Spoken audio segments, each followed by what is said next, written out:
Hey everybody, Nick here, and today I got a review for you of this little guy right here. This is the Peña Knives Kickstop Apache. I know what you're thinking, Nick, that's just a Peña Knives Apache. What are you talking about? Well, watch this. When I close the knife, suddenly, whoop, we got a flipper tab. This is a Lee Williams Kickstop version of the Peña Knives Apache. But first off, before I go any further, I want to let you know that Steel Addiction Knives sent this guy along. They are the person responsible for this. This is a Steel Addiction Kickstop collaboration. I'm working with Rayot Knives, a bunch of other people, but as always, when they reached out to me, said, hey, Nick, I want you to check this guy out. I told them I'm going to talk about the good, the great, the bad, and the ugly. Might be a gem, it might be junk. They did still send it along. Nonetheless, we have to assume this is the very best quality controlled one of these guys ever, and I'm doing my best not to let that affect the nature or the quality of my review. Next thing, let's do some size comparison real quick.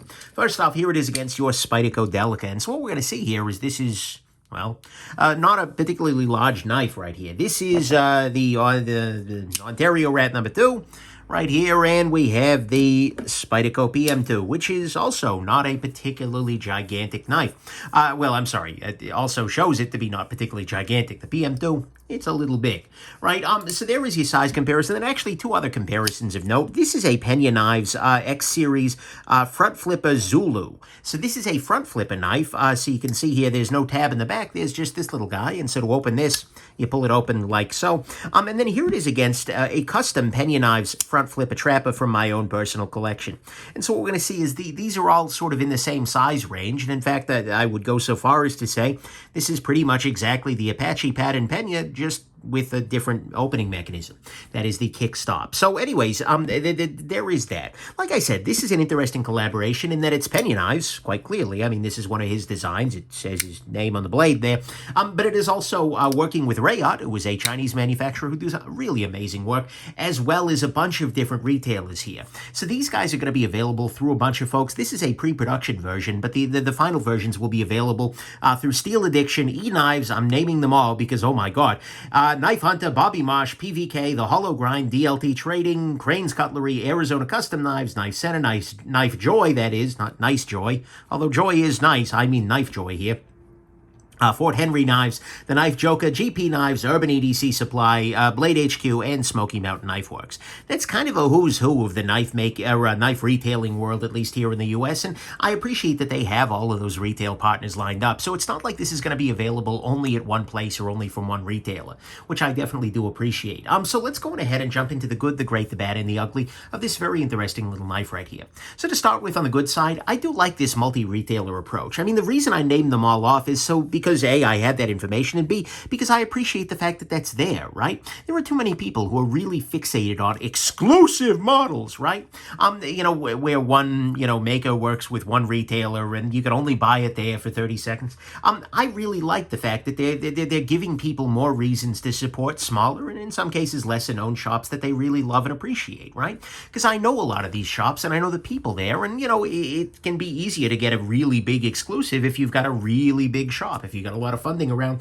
I appreciate that they're working with a bunch of different dealers rather than just favoring one. This kind of feels like a good guy move. And especially given that a dealer, Steel Addiction Knives, is coordinating this, they could have been total dicks about this, but they weren't, and that's great. So I really do appreciate it. It's not about the knife, but it is something I like to see. Less exclusivity and more broad support for small retailers who need it.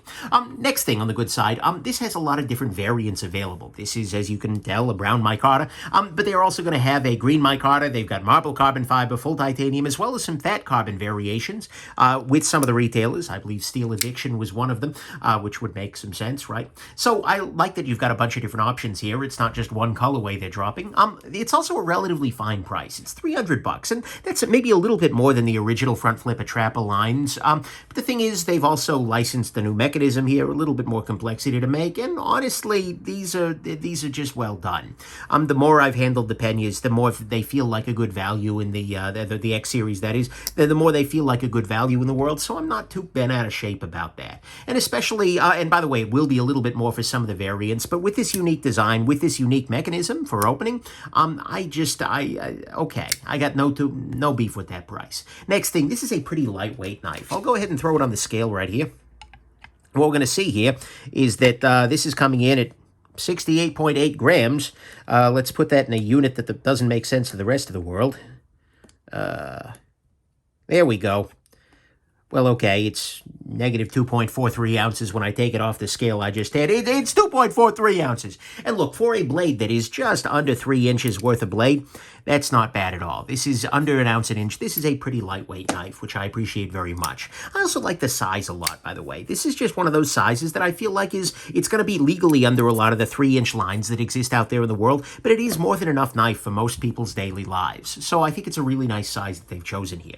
Blade on this guy is very nice. So this is the Raptor style blade here, and it's a little bit of a reverse Tonto look to it. It's got this little bit of swedge on there. It's got some area of worn cliffitude, but also a little tiny bit of belly. It's got that nice unique tip. This is just a really nice utilitarian blade shape. It kind of looks a lot like a utility blade. In fact, you can see areas where I've been using this little guy here. It is just a nice little cutting tool here. I can't really argue with it. It's got a very nice just kind of thing. And then the steel on this guy is M390, which is toward the top of the line of the blade steels out there in the world, if not at the top of it. I'm not going to take a stand there. And it is done with a very, very good grind. Rayot has massively improved their grinding prowess in the last couple of years so it's a nice thin edge, a nice big chopping choil. This is just a really nicely done blade, I gotta say. That's great. Next thing, ergonomically speaking, this guy, when fully open, is great in the hand because there is no flipper tab, right? The flipper tab disappears entirely. That is one of the joys of the kickstop system. You know, on most flipper knives, let's see here. Do I have a good old-fashioned flipper knife? Do I? Yes, I do. Actually, this one just arrived. This is the Monterey Bay Knives EZC 1.5 in canvas micarta. And what we see here is that this guy has a flipper tab sticking out when it's closed and the flipper tab sticking out when it's open. Whereas on this guy, it's only really there when it's closed. And so when it's open, you've got yourself just a good old-fashioned handle here. And so you can grab right where you want to. That's kind of nice. And you also have a little bit of extra jimping where the kickstop is folded up toward the top there. So I think it's just got really nice ergos, and it's much better than the ergos on a lot of flipper tab style knives. So there's that. Next thing, this is just well made. Rayot does great work, 100%. And, you know, all of the fitment, all of it's beautifully done. You really can't argue with that. And then finally, the biggest thing on this guy, well, not the biggest thing, but this has a really nice action to it. It has the kickstop system, which is very good at providing leverage to reliably pop this open. It's one of those knives that feels assisted even though it isn't. So there's a very nice smooth action here on the close. Very nice action on the open. It's got a nice thunk to it. This is just a super satisfying flipper knife. I gotta say, I'd worried that the kickstop would feel a little bit mushy or something like that, as opposed to a hard flipper tab, but no, it's very, very nice. And so it has a very nice, satisfying action, so it feels quite good. So, to me, all of that is the good, is that it's got a nice, solid, satisfying action. It is beautifully made. It fills the hand well. I definitely love the blade. It's got a nice size. It's pretty light with a fine price, lots of variants, and the fact that they're doing these through many retailers is a beautiful thing. On the great side, the kickstop, to me, I think is kind of great, right? It is a really smart idea. It's not all that often. You know, look, pocket knives, I've taken apart a lot of them. I've seen a lot of different techniques, and this is one of the ones that stands out at me as like, this was really good thinking, right? The kickstop is a smart idea, and if you want to get a better sense of how exactly it works, watch my disassembly video, where you'll see this guy taken apart, but basically the exact same piece of metal, which is separate and independent from the blade, this is flopping around independent of the blade here, is also it's both the stop pin in the closed position, the locked open position, and it is the flipper tab in the closed position. And so it kind of folds away into the handle down here when it's not in use. It's absolutely a brilliant thing. And although I like front flippers, generally speaking, like on the Zulu here, this is a fine way to open a knife. This offers something a little bit different. It's something a little bit more accessible. The front flipping is very much a fine motor control sort of thing, whereas this is a little bit less so, right? I think more people, and especially with things like gloves and whatnot on, more people are going to be able to get access at this than might have otherwise with the front flipper. And there's less hand positioning, there's less precision required. This is just it's a nice system, I gotta say. So the kickstop is just great. It's an amazing option for us to have out there. Is it better? No, I'm not going to say that. I don't know that this is a better choice than the front flipper version, but it is different. And I think for some people, this particular variety of different, having a flipper tab rather than the front flipper might be better. So hopefully that makes sense. It's a great thing. I love seeing it deployed, and I hope to see it around more in the knife world. But at the same time, it's not like every knife should be this way. No, It's just different, but it is great in what it is. So there you go. On the bad side, to start with, one thing that you do want to keep in mind, and of course you want to talk to a lawyer rather than a YouTube jackass, is that there are some laws, I am told, again, not legal advice, but there are some laws that have to do with whether the thing that you use to open the blade is itself the blade. And given that this is a separate piece, that might, in some weird circumstances, result in this getting some weird legal classification. Again, talk to your lawyer, not a YouTuber. These are different categories, but it is something that you might consider if that's something that you in your particular localization, so to speak, location, I believe is the English word for that, we might have some trouble with. Next thing, I wouldn't mind a little bit of jimping right here on the inside of the handle here, just because this area is a little bit on the slick side. It's not the end of the world, but it is definitely something that would make the lock bar just a little bit more straightforward to use. Next thing, I've said this on a number of occasions for the front flipper trapper versions and otherwise, I would like to see this titanium bit done a little bit differently. This looks less traditional because they've done this sort of light blast titanium. I feel like they could do something a little bit more interesting with that, and it would just be a little bit better. Not the end of the world. Next thing, the clip on this guy is still a little bit tight. It is still a little bit grabby. And there's just not a lot of room underneath there. It's great for yoga pants, but if you got some really thick pockets, that's not going to be amazing.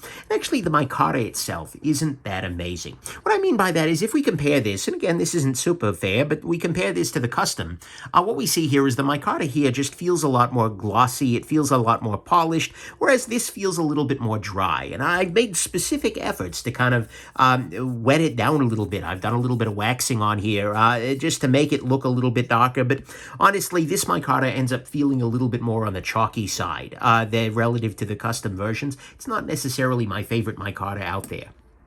And then finally, on the bad side, well, they've taken a knife that didn't have one and they've added a pocket pecker. This little bit that is going to be pecking in your pocket all damn day long. Is it the end of the world? No, absolutely not, but it can be for some people a little bit of a pain in the neck, and especially if you've got other things in your knife pocket, the edges of this guy, which given our chamfer, will be poking on that as opposed to something where there is nothing hanging in the back there and it's just hanging neutrally on the side of your pocket. That is definitely a thing to keep in mind. So that's the big downside of the Kickstop, is it's a flipper tab in the awkward place, right? So to me at least, that's the bad here, is that it is pocket pecking. The micarta isn't necessarily amazing, not awful, but a little chalky. The clip is tight and grabby. I'm not over the moon with polish bolsters, and I wouldn't mind a little bit of jimping right here. On the ugly front, there is a free-spinning, shallow screwed pivot here. The pivot on this guy, there's just not that much here. I'll zoom in a little bit. There's just not that much depth to the pivot here in terms of screw engagement, and it is a free-spinning pivot, so you have to have a driver on both sides. I would just like to see this be both a little bit deeper as well as keyed on one side, like put a little D shape on the pivot so it is not able to spin freely. There were lots of ways to do that, and I just like to see them do that one of these days.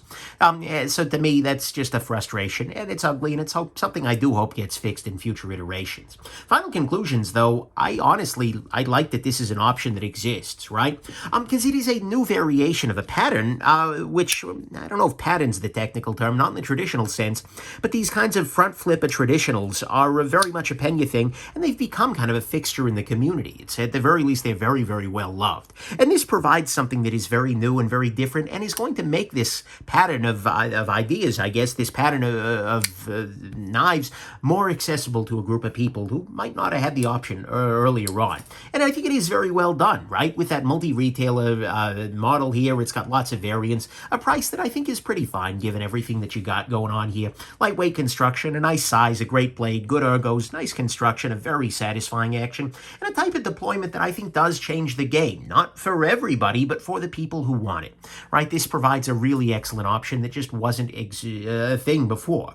And, sure, there were downsides. It could use maybe a little more jimping. I'm not in love with the unpolished bolsters. The clip remains a little grabby. Micarta is still a little, it's grown a pocket pecker for some reason, and these pivots need to be captive. Come on, one of these days, you get that fixed. But honestly, my biggest opinion here is that I'm glad that it's a thing. Not necessarily for me, but for others. Personally, I like the front flipper version. I don't really need the pocket pecker on there, and this is just as reasonable to do as, the flipper tab opening.